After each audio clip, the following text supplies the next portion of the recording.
আলিম পুরানোর একজন খাদিম এটা মাদ্রাসার সুপারিনটেন্ডেন্ট যে বাজার তার লোক এই ব্যবহারটা করছে আপন সালার ছেলে ওই বাচ্চা আবার বাইশপাড়া কোরআন শরীফ মুখে বাচ্চাটা তার বড় ছেলে আমার বুকের সাথে যখন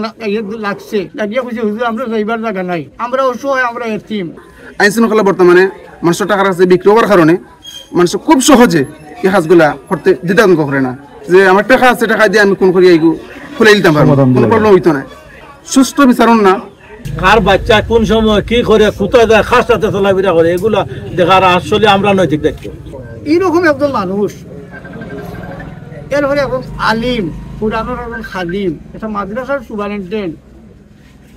যে বা যারা তার লোক এই ব্যবহারটা করছে আমার বাচ্চাটা তার বড় ছেলে আমার বুকের সাথে যখন লাগছে লাগিয়ে খুঁজে হুজুর আমরা যাইবার জায়গা নাই আমরা অসহায় আমরা এতিম। মোহাম্মদ আব্দুল আজিজ যে ব্যক্তি মারা গেছেন আমরা এক ছোট বোনের জামাই আর যে ঘটনাটা ঘটাইছে এও আমরা চাষার করে বাইর করার বাতিকা সকালে 9টা 20 থেকে 25 মিনিটের সময়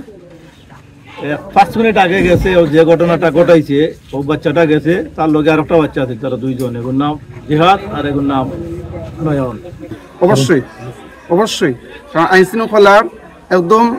দুর্বল হয়ে পড়ছে বর্তমানে। আপন সালার ছেলে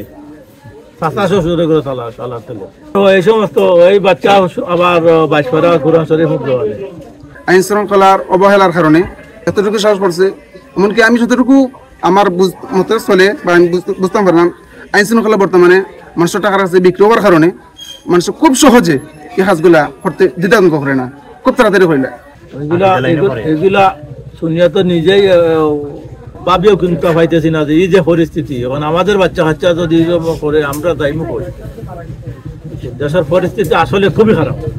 এগুলা প্রত্যেকের বাচ্চারা প্রত্যেকের পিতা মাতায় এগুলারে শাসন করার দরকার কার বাচ্চা কোন সময় কি করে কোথায় যায় খাস সাথে চলাফেরা করে এগুলা দেখার আসলে আমরা নৈতিক দায়িত্ব। কারণ যে আমার টাকা আছে টাকা দিয়ে আমি কোন করি এইগু খুলে দিতাম পারবো কোনো প্রবলেম হইতো না সুস্থ বিচারণ না আমরা একটাও দাবি যে কোন করছে তার সুস্থ মানে সর্বোচ্চ বিচার আমরা চাই এমনকি ফাঁসি চাই। এইরকম একটা অসহায় পরিবার আজকে যাইতে হয় এই ইনসাফটা আমি সমাজের কাছে ছাড়ি দিলাম প্রশাসনের কাছে ছাড়লাম উপস্থিত যারা ও এলাকার মানুষ মুরব্বী হল আছেন সবার গেছে বিশেষ করে আমার কাছে আসেন আমার ভাই আজিজ মেম্বার সব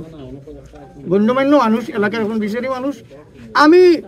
ও বাচ্চান্তর পরবর্তী স্টেপটা কি অবস্থায় এরা জীবনটা যাইতো আমি এলাকাবাসীর গেছে মেম্বার সবার মাধ্যমে আমি আপনার হাতে